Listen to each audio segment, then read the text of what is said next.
Halo teman-teman semua, jadi di sini kita mau diskusi lagi ya tentang beberapa teknik sampling pada suatu penelitian.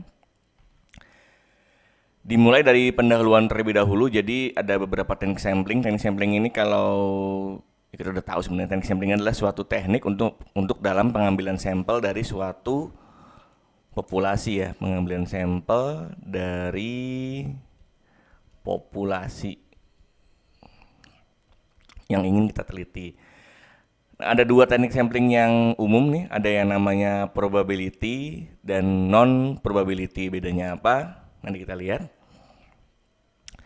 Yang pertama kita diskusi dulu tentang yang probability sampling.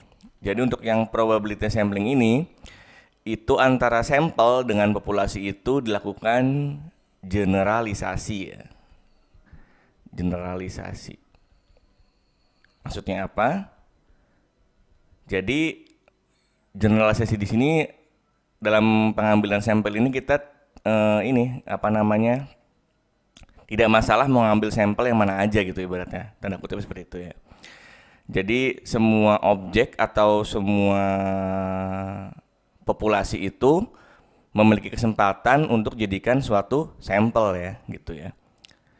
Jadi untuk lengkapnya, jadi teknik probability sampling ini adalah cara pengambilan sampel dengan cara semua objek atau semua elemen dalam suatu populasi itu memiliki kesempatan yang sama untuk dipilih sebagai sampel. Nah, itu adalah teknik generalisasi ya, atau teknik yang probability sampling teman-teman gitu. Jadi tidak ada kriteria khusus ataupun karakteristik khusus ya di dalam penentuan suatu sampel dalam suatu populasi ya, seperti itu. Nah, contohnya apa? Contoh yang pertama adalah simple random sampling. Jadi di sini ya pengambilan sampel secara acak ya dalam suatu populasi. Jadi misalnya ini adalah suatu populasi teman-teman nih, yang kotak-kotak bulatan-bulatan hitam ini dalam suatu kotak. Misalnya setelah kita hitung itu kita butuh sampel sejumlah 8 sampel ya dari total populasi di sini. Di sini jumlahnya ada berapa nih? 5 kali 3, 15 ya. Dari 15 populasi yang ada di sini gitu. Kita ambil 8 sampel. Nah, untuk teknik yang simple random sampling kita bebas aja. Mau yang mana kita ambil sebagai sampel ya, itu kalau misalnya menggunakan teknik yang probability sampling itu hasilnya adalah sama saja gitu. Yang mana saja bebas. Ini bisa dengan cara diundi teman-teman. Atau pengambilan sampelnya dengan cara undian ya di situ ya. Terus yang kedua ada systematic random sampling. Ini cara yang hampir mirip dengan cara yang pertama tadi. Cuma di sini kita ambil secara interval. Kita ambil secara interval ya dalam pengambilan suatu sampelnya. Misal seperti ini. Kita punya populasi itu 50 ya misalnya, 50. Kita mau ambil sampelnya itu sebanyak 5 sampel.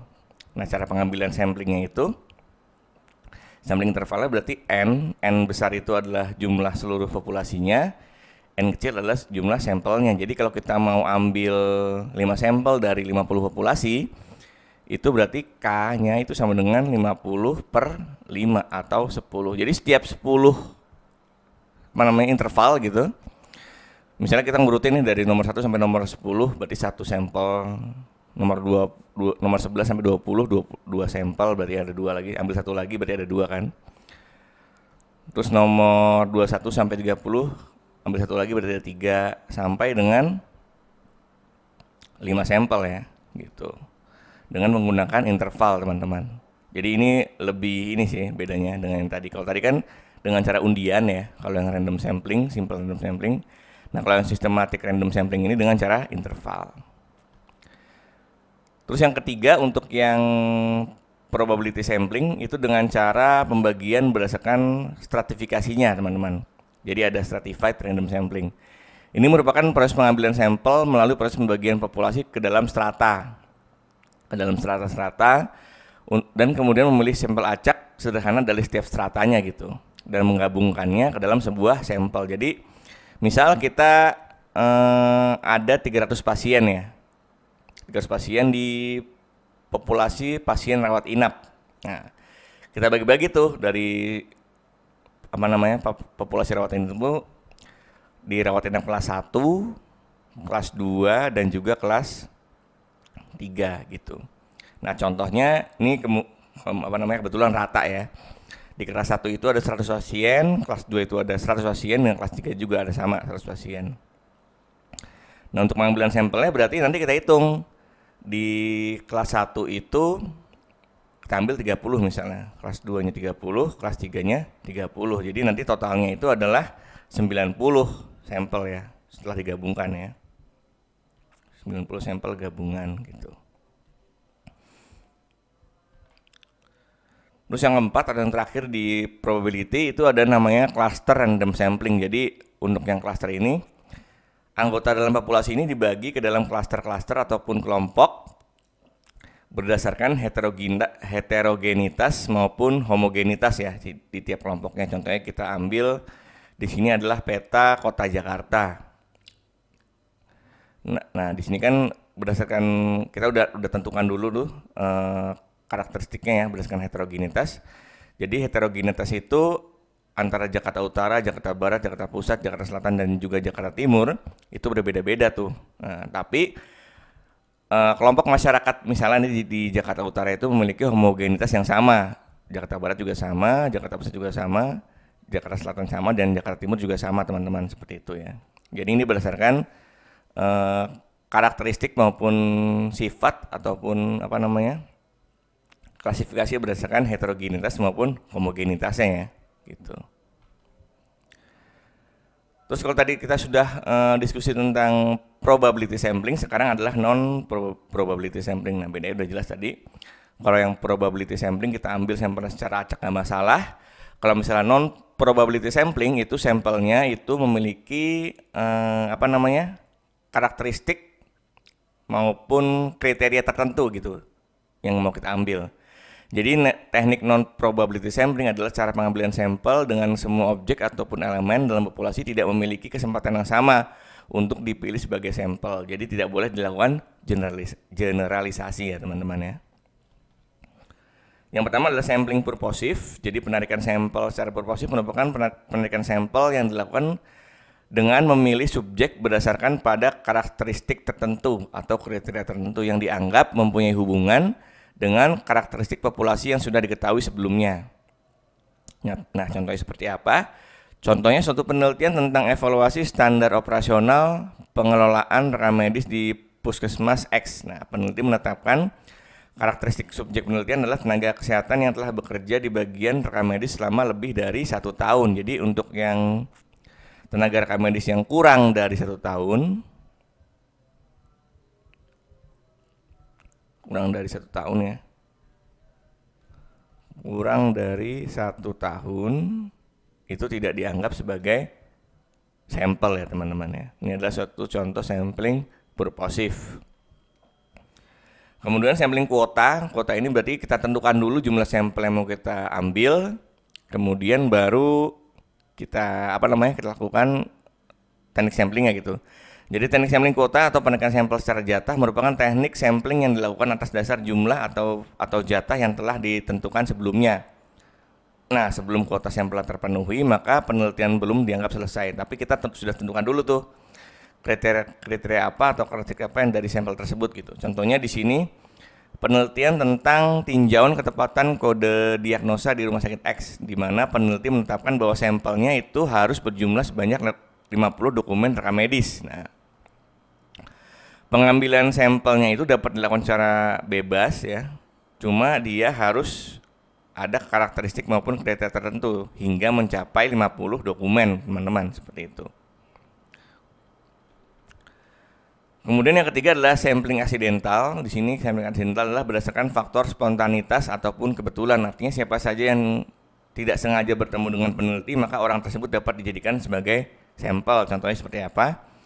Contohnya suatu penelitian tentang evaluasi kepuasan mahasiswa terhadap proses pembelajaran. Maka penelitian ini semua mahasiswa yang ditemui oleh peneliti dapat dijadikan sebagai sampel ya. Gitu ya. Ini atau sampling spontan teman-teman ya. Jadi misalkan kita mau ambil sampel mahasiswa secara umum, itu siapapun mahasiswa yang kita temui bisa diambil sampelnya gitu teman-teman. Gitu. Walaupun ini biasanya tingkat biasa cukup tinggi teman-teman ya untuk sampling ini ya. Terus ada namanya sampling jenuh. Sampling jenuh ini jadi biasanya terjadi kalau sampelnya itu terlalu sedikit teman-teman. Sampelnya populasinya terlalu sedikit ya. Populasi terlalu sedikit. Jadi teknik sampling ini dilakukan jika semua anggota populasi digunakan sebagai sampel gitu, atau namanya total sampling teman-teman. Di sini biasanya dilakukan kalau misalnya penelitian yang korelasi atau hubungan itu jumlah populasinya itu kurang dari 30 gitu. Contohnya misalnya ada penelitian tentang penilaian kinerja PMIK di rumah sakit X, di mana populasi pada bagian RMIK itu di rumah sakit X adalah 23 orang. Maka karena ini terlalu sedikit nih teman-teman, takutnya dia tidak mewakili gitu, maka dilakukan sampling jenuh atau total sampling, di mana semua anggota populasi itu dilakukan digunakan sebagai sampel teman-teman gitu. Terus yang terakhir adalah snowball sampling. Snowball sampling ini penarikan berdasarkan informasi pada sampel pertama. Kemudian dari sampel pertama dilanjutkan ke sampel kedua, ketiga dan seterusnya ya gitu ya. Berdasarkan seperti kita main bola salju gitu.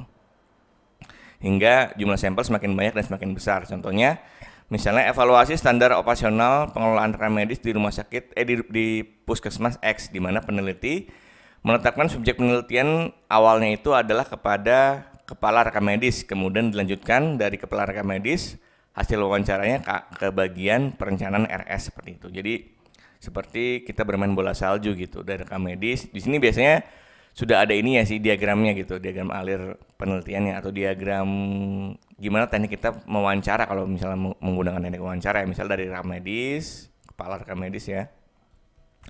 Lanjut ke bagian perencanaan, kemudian misalnya lanjut lagi ke administrasi seperti itu, lanjut lagi gitu. Sampai sampelnya itu makin lama semakin besar ya gitu ya.